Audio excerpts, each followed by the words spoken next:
Hello, and welcome to Patrick's Models and Transport, and welcome to the 1980s. This evening we're going to have a look at a model bus, and it's a very special model bus because this is a scratch-built, 100% scratch-built model bus.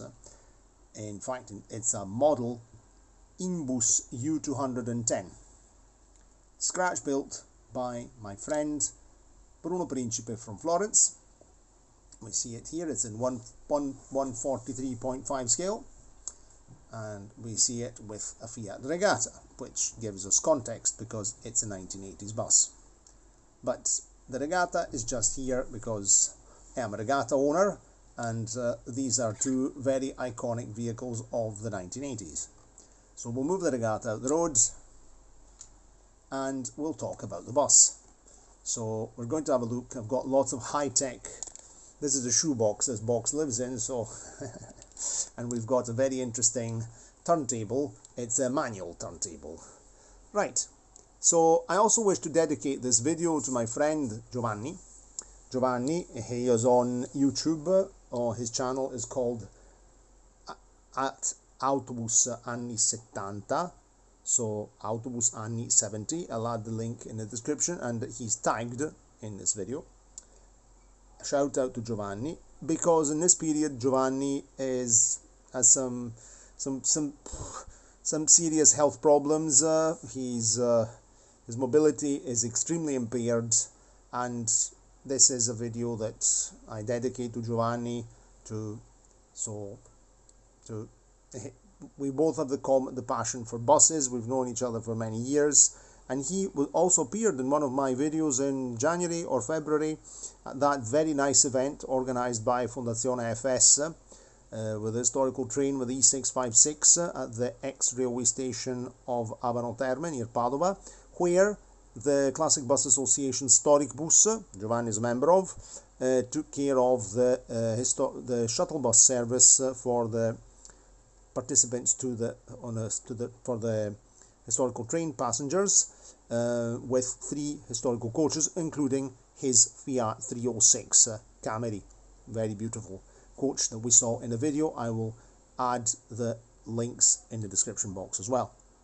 So anyway, Joavanni, I know this is a very difficult period for you, but remember, keep your brain trained on what you like most, and you'll see that you'll get out of it and you'll recover, and things will improve. I'm absolutely sure about that. Anyway, let's go back to the main feature, to the Inbus U210. I've had this model since April, when my friend Bruno Principe gave me it. This is a very particular model because I also contributed in making it, because the two sides, the right side and the left side, I made them. Of course, I didn't do any of the painting on the assembly, but I built the actual sides. Of course, this turntable doesn't really work very well on the box. It worked better on a computer, but it's higher up and we can see the model bus better. So this is a completely scratch-built model. It's made of cardboard, so we have the external skin is cardboard, like card, like the back of a paper writing block. The sides, which I made, are they're a sort of sandwich panel. We have cardboard outside, microscope test plates for the glazing. You can hear that that's real glass. The glass gives it rigidity. Styrene, 0.75 styrene, and then paper. The paper, the colored paper, is actually the color of the interior. If we look inside, I'm going to get an extra light. If you look inside, you will see that the walls, I'm just going to shine in here like that, trying to note. There's a grey panels and black frame. The frames around the windows are black. That's all glued on artwork paper, and that gives the walls the required rigidity. the sides of the bus. Then we've got all the seats are made, each one individually, of bent wire, normal galvanized steel wire or paperclip wire, and the seats are actually made, the Formica seats are made of paper. You can see them very well here. Light card there as well. The interior is complete in each minuscule part. You can see the driver's seat there. That's a typical Italian bus driver seat with which is made a bit like a deck chair, with blue plastic rope cord, and that's very good because it supports the back and it's fresh in summer. This was a type of seat that was designed by ATAF, by the Florence bus company. It was even fitted to taxis in Florence, and even Padova had the same type of seat. I can assure you it's a very comfortable seat. I've used it on buses I've driven in the past. Here we can see the cab detail, and each switch has been recreated. The steering wheel out of wire. And anyway, the model is completely scratch built using different techniques. So we said cardboard, the front bumper is resin molds. The resin was also used for the cab platform. In origin, you used to use balsa wood for that, but a degree of industrialization has been applied. Resin also for the front mudguards there, interior mudguards, the rear seat part, and also, just turning that around like that, the rear bumper assembly. And I think the rear the engine, the boot here is actually cardboard. Glass rear window. I remember cutting them because Bruno at one point had some problems in cutting the glass, and I have a proper diamond glass cutter which is in there, in that packet in there, belonged to my grandfather, and he was a chemistry teacher, and I remember cutting a series of these to size and then posting them to him in a padded in a small box. I posted them to Florence because we had to finish the job. If we look inside, you'll see that it's really like being in a real bus. I've travelled on these buses, and when you look through the back window, it's the real thing, the absolute real McCoy. Of course, this LED bulb doesn't do it justice, but it's really the real thing. You can see that there are the ticket punching machines are in there. Every small detail has been replicated. There's a fire extinguisher there, and all the font is exact. These parts here above the doors, these are also resin. The wheels are casts of old car bus wheels, but with the proper width of the front tires. Under here we can read Autobus urbano Inbus U210, modello dimostrativo come da dépliant Breda Costruzione Ferroviarie, modello autocostruito Bruno Principe, Firenze, 12 marzo 2023, scala 1:43,5, autographed by Bruno himself. So this is a bus. This was exactly as it was from the catalogue of Breda Costruzione Ferroviarie. And so it isn't in a specific livery. Italian buses starting from 1977 until the early 2000s, the urban buses all wore this orange livery. It was called arancione ministeriale, meaning ministry approved orange. We'll talk about the different liveries of Italian buses in another video. This is the proper shade with a proper RAL. Bruno, this was spray painted. So regarding the model itself, the roof is made of cardboard. These are balsa wood strips. We bought these at a very good model shop in Padova. And so the windscreen wipers are resin, made in resin. And this is an absolutely incredibly true to life model bus. There's one detail: the Inbus has got a large reduction hub here at the back, and I'm going to have a look. I was talking to Bruno on how to replicate the large reduction hub. I've got some ideas. Well, I might actually have, we'll talk about that on a video.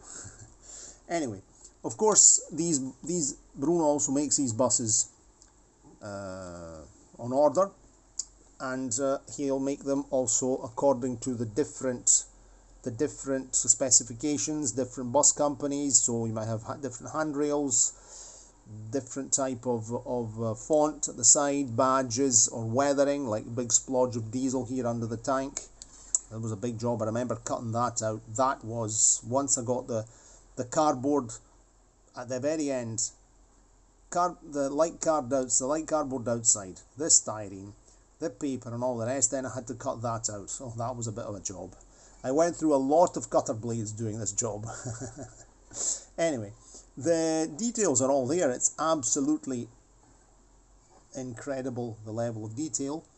This radiator grill, I made it using, and this was as instructed by my friend Bruno, who taught me the trades.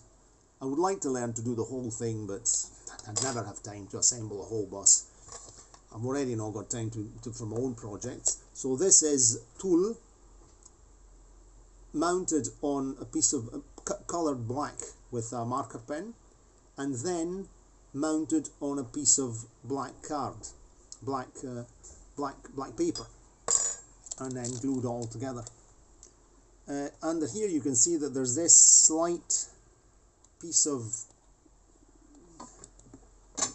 this part here. You'll see there, right there where my finger is, or where my, excuse me, that.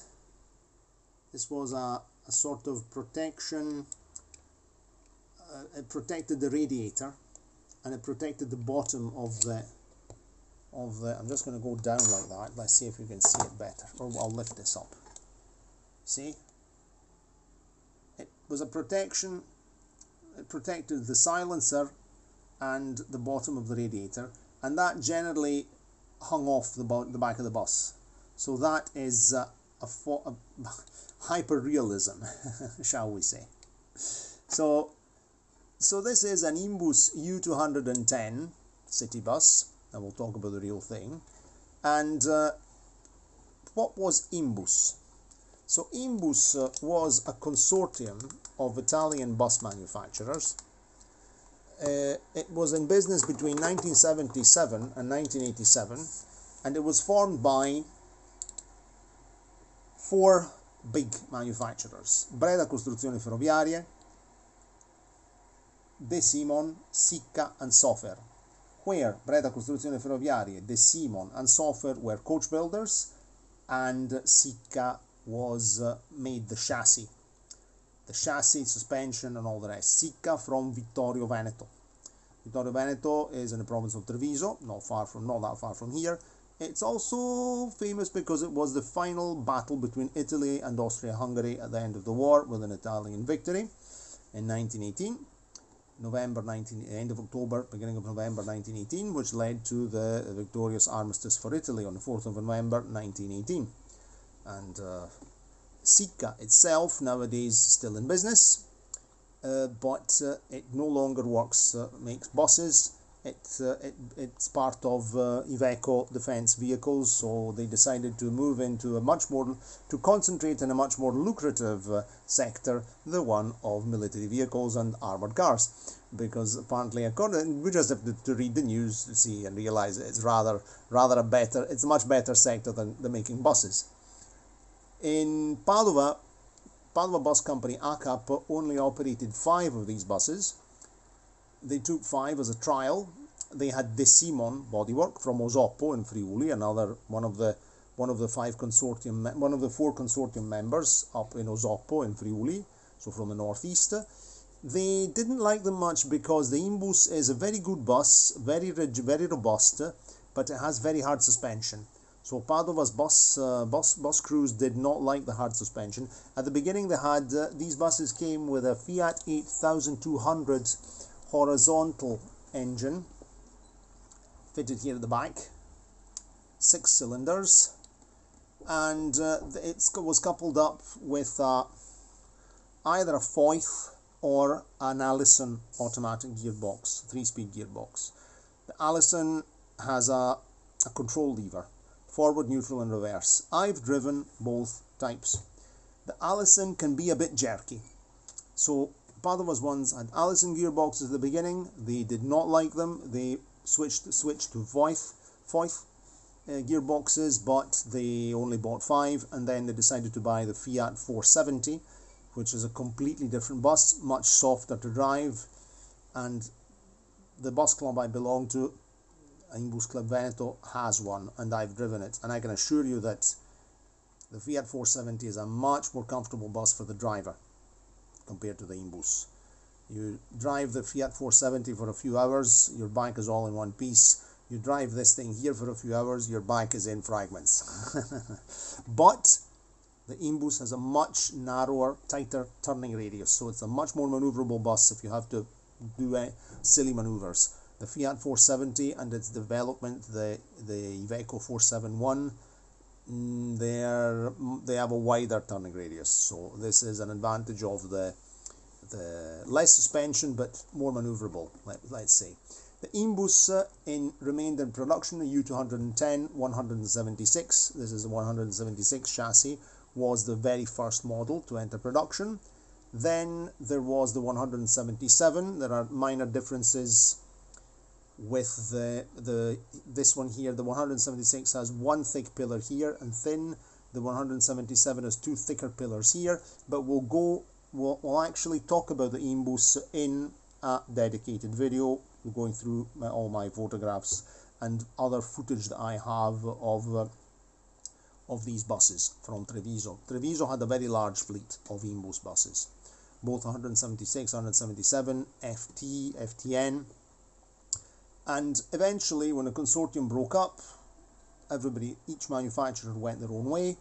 These buses, based on the 177 model, were actually assembled and built even in Romania as the Rocar 412U with a MAN diesel engine instead of the Iveco engine. Also because at the very end of production, De Simon began making an articulated version of this bus with a MAN engine. The articulated version always had a MAN engine. The AS280, which was the articulated 18-meter Inbus, had a MAN engine. And my association, Inbus Club Veneto, has also preserved an articulated Inbus from Verona. We'll actually be seeing that in person in another video. Anyway, that's all for the moment. I hope you enjoyed the video. This is an absolutely fantastic model. I'll be seeing Bruno soon, so we might be able to have a good look at his extensive collection and of model buses. He has an incredible collection. And going back to his passion for, I'll interview him as well in a video. But I remember once my wife asked him, but where did you get the idea of making your own model buses? Of course, Bruno's older than me. He was born in 1961, so when he was a teenager in the 70s, he liked buses, but there were no model buses for sale. Nobody made model buses, model Italian buses. So he thought, I like buses. He already started making models of scratch-built models. So he said, I just took my camera. He knew a bus driver. He went to the bus depot in Florence and took a lot of photographs, developing them himself at home, and took measuring tape and started measuring things, and that's how he started building buses, just using his own imagination. And he always says that the Inbus is actually one of the easiest ones to build. But so that's the story. But we'll talk with Bruno about this in person. He's a very good friend. We've known each other for 25 years now, so that's a bit of a lifetime. A full life, 25 years, if you think about all the things you've done by the time you're 25. So that's that for the moment. I think we'll put the regatta back in place beside it. It's a bit too close to that bus. I wouldn't like to go too close to it. And I hope you enjoyed the video. If you enjoyed it, give it a like, subscribe to the channel, click the notification bell, and share the video. And of course, I'm really looking forward to reading your comments. And last but not least, again, to Giovanni, get well soon, thumbs up, be optimist, and you'll see that you'll make it. Cheerio, and see you next time.